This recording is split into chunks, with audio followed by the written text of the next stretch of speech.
Okay, so today we're diving deep into the world of James Taiwo Emmanuel. Right. He's a Nigerian sprinter and model who's really starting to make some noise, both in athletics and in fashion. And we've got this really interesting article. It's called Chasing Greatness, The Rise of James Taiwo Emmanuel, Yeah. published just yesterday on Cabanga.Group.com. Interesting. And what we really want to try to do today is kind of get under the skin of his story a little bit. Okay. You know, what are the key ingredients that are contributing to his rapid rise, and why is his story so captivating right now? Well, I think what makes his story so interesting and what makes it stand out is that, it's not just confined to like one arena. Right. It's really kind of a look at how dedication and ambition can manifest in different ways, and kind of how a modern athlete is really building, their identity. I think the Cabanga Group piece really does kind of give us a great starting point to explore that. Yeah, it's interesting they point out that he was born in Lagos, Nigeria in December of 2000. Okay. But, his early life wasn't like totally centered on, structured sports programs or anything like that. Right. But the article suggests that his environment actually cultivated something incredibly valuable. Yeah. Which was grit. Interesting. And, while a lot of his peers were focused on maybe more traditional paths, he kind of found himself drawn to what the article calls this rhythm of movement, like inherent in sprinting. Yeah, that's a really interesting thing because, we often associate athletic success and prowess with like early and very specialized training, right? But his experience is suggesting that actually just having that fundamental resilience, that passion for the actual activity itself can be a powerful driving force. Absolutely. So it sort of implies that his, early environment, it kind of nurtured that and laid the groundwork. Yeah, and that actually segues into this really interesting point. He didn't actually start formal track and field training until May of 2019. Wow. Which they say is pretty late for someone, wanting to go pro.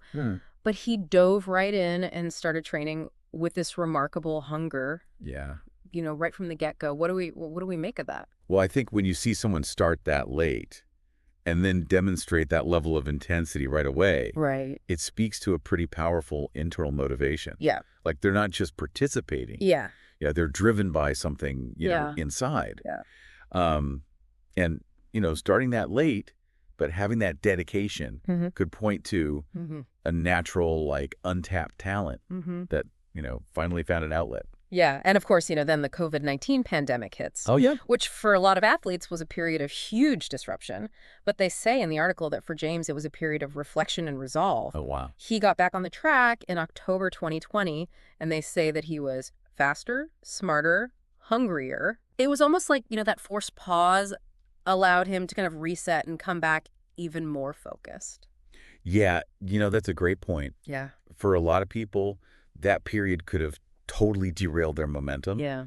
But, the fact that he kind of took that time to look inward. Yeah. And, came back with even more vigor. Yeah. Really speaks volumes about like his resilience. Totally. And his ability to adapt to challenging circumstances. Yeah. That's a hallmark of a lot of really high achievers in any field. Yeah. And, his first official race wasn't until March 2021. Okay.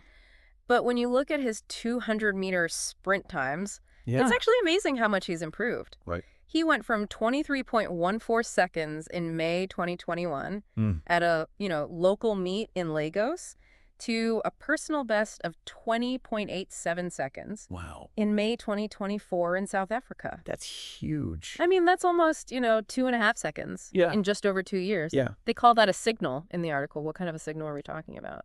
A drop like that in the 200 at this stage in his career. Right.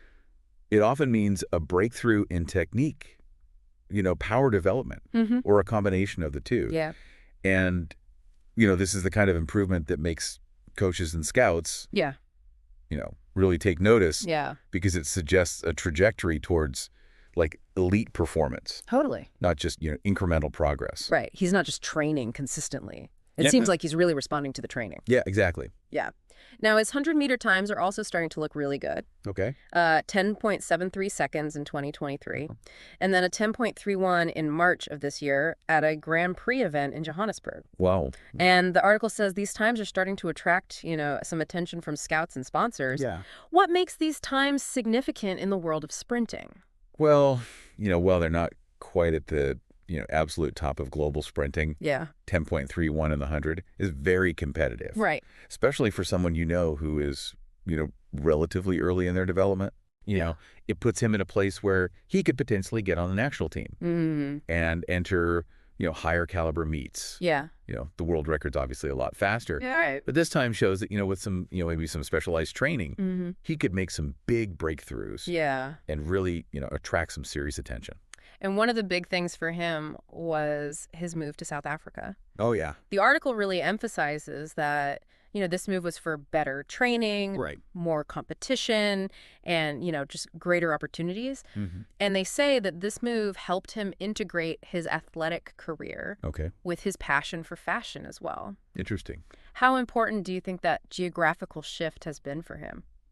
Well, I mean, South Africa has like a really well-established track and field system. Right. They've got experienced coaches, top-notch facilities, and a lot of high-quality races. Right. So that environment would definitely accelerate his development. And then, of course, South Africa also has like a booming fashion scene. Yeah. So it makes sense that, he's able to kind of pursue both passions. Yeah, it is interesting that he's not just solely defined by being a sprinter. Right. He's also a model and a content creator. Yeah. And the article says that he's got this, really striking visual presence. Okay. And he seems to really believe that these roles actually complement each other. Interesting. And that allows athletes to be more expressive, more dimensional, more brandable. Yeah. It almost feels like, he's really forward thinking in his approach to being a pro athlete.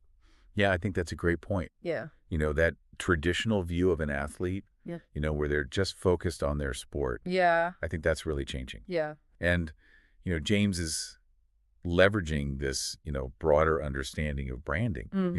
His modeling work increases his visibility, attracts a wider audience, and opens up, more avenues for sponsorships and endorsements. It's a really smart strategy. It's a smart way to build like a more resilient career. Exactly. Right. It's not just about the sport anymore. It's about the whole package. Totally. And he's definitely intentional about building his brand. Okay. He's got over 30,000 followers across, all the different platforms. Yeah. He's sharing his workouts, races, fashion, shoots personal insights. And the article points out that he's really kind of challenging these traditional athlete stereotypes and that his brand really resonates with this generation that, values range over rigidity. Yeah. I mean, authenticity is so powerful. Yeah. Especially now with, younger audiences. Yeah. By being himself. Yeah. And sharing his passions. Right. He's connecting with people on a much deeper level. Absolutely. Which leads to more engagement, more brand loyalty. Yeah. And ultimately, I think, more opportunities. Yeah, he's not just, selling speed, he's selling a lifestyle. Right. It's a broader perspective. Yep. Now, the article really emphasizes this foundation of discipline and focus that he has. They say his daily routine is all about optimizing his performance, rigorous training, careful nutrition, and even content creation as part of his performance ecosystem. And he says, I see myself as a work in progress. Every day is another lap, and I try to run it with intent.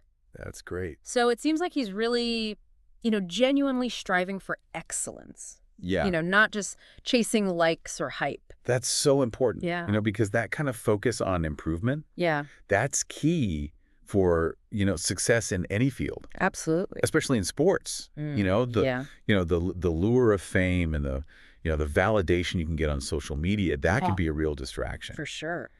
And, James' emphasis on, running each lap with intent really reveals that, he understands that the success comes from hard work and dedication. Not just those, fleeting moments of popularity. Exactly. And his long-term goal is to represent Nigeria at the World Championships and the Olympic Games. Wow. And the article says his current progress and times, put him in a place where he could potentially qualify. Okay. And if he keeps improving, he could be a real medal contender. Interesting. So what would he need to do Yeah. to get to that level? Well, to get to that level, I mean, it takes a lot. You know, the article talks about the need for support, you know, coaching, physiotherapy, diet plans, sponsorships, and, you know, opportunities to race internationally. Yeah, those are all really important. They say these aren't luxuries. Right. These are necessities. Exactly. And they're potentially deciding factors. I mean, without support in those areas, even the most talented athlete can struggle. Yeah. You know, coaching can give you the guidance you need to really maximize your performance. Right. Physiotherapy keeps you healthy, so you can train hard. And sponsorships relieve you of that financial burden. Right, yeah. So you can just focus on, you know, getting... It frees you up. Yeah, and, you know, getting to race internationally. Yeah. Gives you that experience competing against the best. It's invaluable. Totally. Now, finally, the article kind of positions James as, you know, representing this rising generation of African youth who are breaking barriers and, you know, redefining success. It's a great story. He represents, you know, this intersection of speed and self-expression. He's a potential roadmap for young athletes across Africa and a bridge for brands who want to connect with this demographic. That's huge. It's a really powerful narrative. Yeah. What's the broader significance of this kind of representation, do you think? I mean, it's so important. Yeah. You know, James's achievements, both on and off the track, can inspire so many young people in Africa who, you know, want to follow their dreams. Right. And, you know, by showing his talent and, you know, kind of embracing his whole identity. Right. He's challenging, you know, those narrow definitions of what an athlete can be. Totally. And his brand also, you know, offers a real opportunity for companies to connect with, you know, this really dynamic market. Yeah. I mean, it's really fascinating to see how far he's come. Right. You know, his journey has been anything but traditional. Yeah. But he's really dedicated, and you can see that natural talent. And he's made these incredible strides. Yeah. You know, improving his time so much. Right. Moving to South Africa, finding this balance between athletics and modeling, building his personal brand. Yeah. And he's so disciplined. And focused. And focused on excellence. Yeah. And while his sights are set on that global stage, the article does make a good point about the need for support to get him there. Absolutely. It's really a story of African excellence. Yeah. And what happens when talent meets opportunity. And vision. And a vision, exactly. It's like he's not just waiting for opportunities. He's creating them. Absolutely. And on that note, you know, here's something to think about. You know, in a world that celebrates, you know, those big wins, those victory moments, take a moment and think about all that unseen support. Yeah. You know, the coaching, the resources, Right. the opportunities that people need, you know, for emerging talents like James to really take off. What are the ways that we can support, you know, not just him, but other athletes and creatives around the world? It's a good question. Yeah. It makes you think.